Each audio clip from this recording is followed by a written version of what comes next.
চেষ্টা করা হয়েছে? আলাপচারিতা এখনো আসেনি, শুধুমাত্র দুইটা কথাই আলাপ হয়েছে। ট্রাইবাল ইনফরমেশন 4 তারিখে আপনার দাবি দেওয়া নিয়ে মিটিং থাকতে অনেক দূরে, কিন্তু অফিসিয়ালি ভাবে এখনো তারা আসেনি।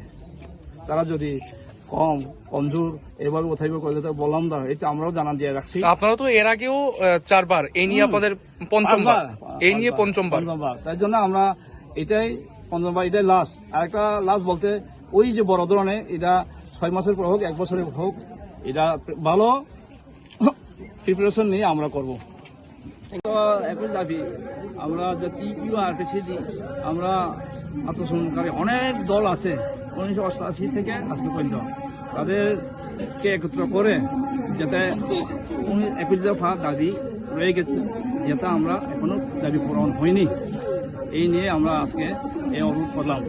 তার মধ্যে অন্যতম হলো প্রথমে পুলিশ এবং কোর্ট কেস, এটা আত্মসমর্পণ করার পর্ব সরকারিভাবে স্বীকৃত হওয়ার পরও রিয়ারেস হয়, কেস আছে, এটা আর শান্তি নাই। তাহলে শান্তিতে ডেকে এনে এটা পার্মানেন্টলি সলভ হোক, এটা আমরা চাই। আরেকটা হলো যারা 1 2 করে আত্মসমর্পণ করেছিলেন তাদের কোনো এগ্রিমেন্ট নাই, কিন্তু ভারত সরকার এবং রাজ্য সরকার তারা আহ্বান করে, তোমরা স্বাভাবিক জীবনে শান্তিতে ফিরে আসলে তোমাদের থাকা খাওয়া বা মানুষ হিসেবে বেঁচে থাকার অর্থনৈতিকভাবে সাহায্য করা হবে। ওইগুলোই বেশিরভাগ পূরণ হয়নি। এর মধ্যে আছে যেমন আমাদের নাম, নদীর নাম, জায়গার নাম, যেটা কক্সবাজারে আসলো। একটা উদাহরণ, লাইটা তৃষা, যেটা বাংলাতে হয়ে গেছে লাটিয়া ছড়া। যেমন দুমাছড়া, এটা আগে কক্সবাজারে আসলো হততৃষা।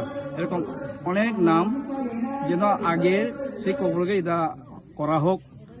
কিছু জায়গা আছে, কিছু গ্রাম আছে, ভিলেজ, যেটা জেনারেলি ঢুকে গেছে, যেন এটা এডিসি বা এডিসি থাকুক এগুলা। আর আমাদের স্পেশাল ইকোনমিক ডেভেলপমেন্ট থেকে ত্রিপাক্ষিক চুক্তিতে ঘর বা জায়গা দেওয়া হয়েছে, বিদ্যুৎ, পানীয় জল, রাস্তা এবং থাকার যেটা দরকার এটা করা হয়নি। যে ত্রিপাক্ষিক চুক্তিতে এরকম করা হয়েছে, 2-1 ক্ষেত্রে সেটা হয়নি। এটা রাজ্য সরকার এবং কেন্দ্র সরকার এখন সবাইকে পাকা ঘর দেওয়ার কথা, যেটা যাদের সনঘর, এটা তো আত্মসমর্পণকারী লাগে না। কিন্তু আমাদের ইনকোয়ারি করার সত্ত্বেও হোম ডিপার্টমেন্ট এবং ট্রাইবাল ডিপার্টমেন্টের দ্বন্দ্ব চলে, সেই দ্বন্দ্বটা যেন ঠিক করে দেওয়া হোক। এখানে জাত পাত না, জাতি না, যেটা আমাদের নাম লিখতে গেলে ওইখানে এরকম আধিকারিক অফিসারকে বসাইতে হয়। ঠিক আছে না?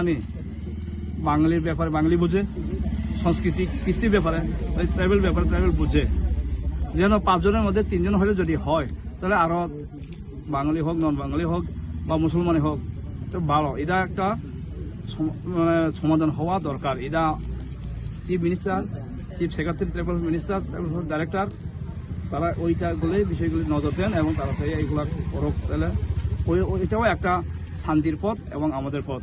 আর আরেকটা, আমরা ভাষাভাষী লেখা করি, বাঙালি বাংলা ভাষাতে বলতে পারে, লিখতে পারে, আমরাও লিখি। রোমান হরফে আমরা ভালোভাবে লিখতে পারি। আর বাংলা স্ক্রিপ্টে কংগ্রহে সবটা অক্ষরগুলা যেটা বানানো হয় এটা হয় না, কতগুলো আছে তোক দিয়ে আমরা একটা কি আর কম আকার ও শিকার, এটা বাংলাতেও সম্পূর্ণ হয় না আর কি। সেটা যেন ব্যঞ্জন বর্ণগ্রামাতে এটা হয়, যাতে আমরা চাই এটাও একটা পার্মানেন্ট সলভ হোক। এটা অনেক সময় অনেক চলছে পুরানা এরকম, ওইটা ছাড়াবো। যেমন এরেস যেটা বলছিলাম, এগুলো ঠিক আছে। ওরা এখানে হাতে কতর এখানে দেখছেন আপনারা, ওরা আজকে যে প্রোগ্রাম ওদের ন্যাশনাল হাইওয়ে ব্লকেজ, তো তার জন্য আমাদের সাফিসিয়েন্ট এখানে পুলিশ ডেভেলপমেন্ট করা হয়েছে। তো টাইম টু টাইম ওদের সঙ্গে আমরা কথা বলছি। আর এদিকে আমি যতটুকু জানতে পারলাম, ওরা কথাবার্তা চলছে যাতে উইথড্র হয়। এটা দেখা যায় এখন কি হয়। এখন পর্যন্ত কি স্যার সরকারিভাবে এখন পর্যন্ত কোনো কি বার্তা ওদের কাছে পৌঁছেছে? আমি যতটুকু জানি ওরা কথা বলছে, ওদের কার সঙ্গে কনসার্ন ডিপার্টমেন্ট কার সঙ্গে কথা বলছে আমি বিস্তারিত বলতে পারবো না।